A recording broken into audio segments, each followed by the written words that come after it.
शेर का हमला। एक बहुत ही सुंदर और घना जंगल था। उस जंगल में एक गर्भवती हिरन अपने बड़े बेटे सोनू के साथ रहती थी। हिरन और उसका बेटा सोनू आने वाले बच्चे के लिए बहुत ही खुश थे। एक दिन हिरन आराम कर रही थी कि उसे पेट में हलचल महसूस होने लगती है। तब वो अचानक से उठ जाती है। तब उसका बेटा सोनू कहता है, अरे माँ, क्या हुआ आपको? क्यों ऐसे उठ गई? आपको अच्छा नहीं लग रहा है क्या? नहीं बेटा, मैं ठीक हूँ। वो क्या है कि पेट में जो बच्चा है ना, उसे भूख लग रही है। मैं उसे खाना खिला कर आती हूँ। तो माँ, मैं भी आता हूँ तुम्हारे साथ। मैं ऐसे तुम्हें अकेला नहीं छोड़ सकता। मेरा प्यारा बेटा, तुम घर में ही सुरक्षित हो बेटा। जंगल में बहुत खतरा है। मेरी चिंता मत करो, मैं जल्दी ही वापस आ जाऊंगी। हिरन सोनू को समझाती है। तब वो घर में ही रुक जाता है। हिरन खाने की तलाश में घर से दूर निकल चली जाती है। तब तो उसके पेट में और भी हलचल होने लगती है। तब हिरन अपने पेट में पलने वाले बच्चे से कहती है, अरे बेटा, रुक जाओ, थोड़ा सब्र रखो। मुझे पता है कि तुम्हें भूख लग रही है, इसीलिए तुम इतनी उछल कूद कर रहा है ना। अच्छे बच्चे ऐसे माँ को परेशान नहीं करते। मैं तुम्हें अब भी खाना खिलाती हूँ। हिरन पास की ही हरी भरी घास खा लेती है। कुछ रसीले फलों को भी वो चखती है। और जब पेट भर जाता है तो वो घर वापस आने लगती है। पर तभी उसके सामने एक भेड़िया आता है।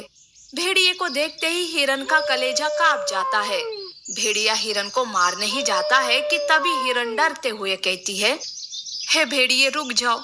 मैं गर्भवती हूँ और घर में मेरा बड़ा बच्चा मेरी राह देख रहा है। कृपा करो मुझ पर और मेरे बच्चों के खातिर मुझे छोड़ दो। वैसे तुम्हारे भी तो बच्चे होंगे ना, उन्हें भी याद करो और मुझ पर दया करो। तब अचानक से हिरन की बातों से भेड़िए के दिल में दया जाग जाती है और वो कहता है, तुम पर नहीं, पर तुम्हारे बच्चों का सोचकर मैं तुम्हें छोड़ रहा हूँ। अब मेरा मन बदलने से पहले भाग जाओ यहाँ से। हिरन भेड़िए का धन्यवाद करती है और वहाँ से भाग जाती है। हिरन जल्दी जल्दी में घर ही जा रही थी कि तभी उस पर शेर हमला बोल देता है। अचानक से हुए हमले से गर्भवती हिरन नीचे गिर जाती है। हिरन के पैर घायल हो जाते हैं। तब हिरन शेर से याचना करने लगती है, हे शेर, मैं गर्भवती हूँ। घर में मेरा मासूम बेटा है। मेरे अजन्मे बेटे के खातिर मुझे छोड़ दो शेर। चुप कर हिरन, मुझ पर तुम्हारी इन बातों का कोई असर नहीं होने वाला। वैसे मुझे तुम्हारे और तुम्हारे बच्चे से कोई लेना देना नहीं है। मुझे तो बस अपना पेट भरने से मतलब है।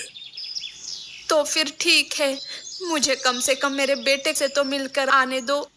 मुझे बेवकूफ मत बनाओ हिरन। बेटी को मिलने के नाम से भाग जाओगी। अब तो मैं तुम्हें छोड़ूंगा ही नहीं। ऐसा कहकर शेर हिरन पर हमला करने जाता है। तभी वहाँ वही भेड़िया हिरन की मदद करने आता है। वो शेर से हिरन को बचाता है और कहता है, हिरन, तुम भाग जाओ यहाँ से, मैं इस शेर को रोकता हूँ। भाग जाओ जल्दी। हिरन घायल पैरों से भागने लगती है। तो भेड़िया और शेर में लड़ाई शुरू हो जाती है। उस लड़ाई में दोनों भी बराबर एक दूसरे का सामना करते हैं और जब वो थक जाते हैं तो अपने अपने रास्ते चल पड़ते हैं। उधर घायल होने की वजह से हिरन तेजी से भाग नहीं पाती, पर जैसे तैसे घर तक पहुंच जाती है।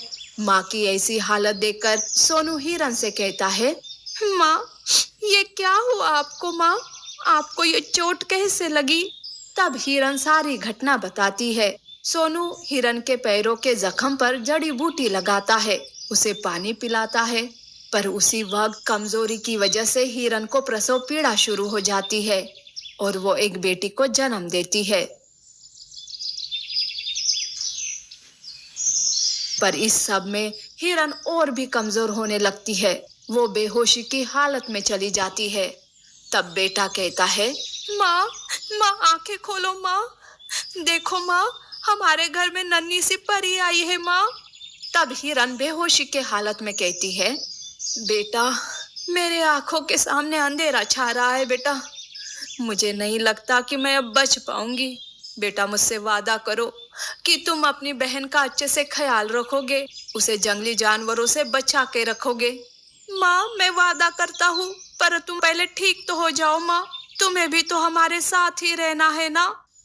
हिरन आखिरी सांसें गिनते गिनते दम तोड़ देती है। सोनू उसे माँ माँ कहते रहता है, पर हिरन उठने का नाम नहीं लेती। तभी वहां जंगल के बाकी के जानवर इकट्ठा हो जाते हैं। उसमें से बंदरिया कहती है, बेटा रो मत, अब तुम्हारी माँ कभी नहीं उठने वाली, वो गहरी नींद में चली गई है बेटा। हिम्मत से काम लो और अपनी बहन की तरफ देखो। तब सोनू खुद को संभालते हुए अपनी बहन की तरफ देखता है। उसका मासूम चेहरा देखकर वो अपने सारे गम भुला देता है। माँ के जाने के बाद से एक भाई ही अपनी बहन की माँ और बाप बन जाता है और अपनी बहन को जंगली जानवरों से बचाते हुए माँ को दिया हुआ वादा निभाते रहता है।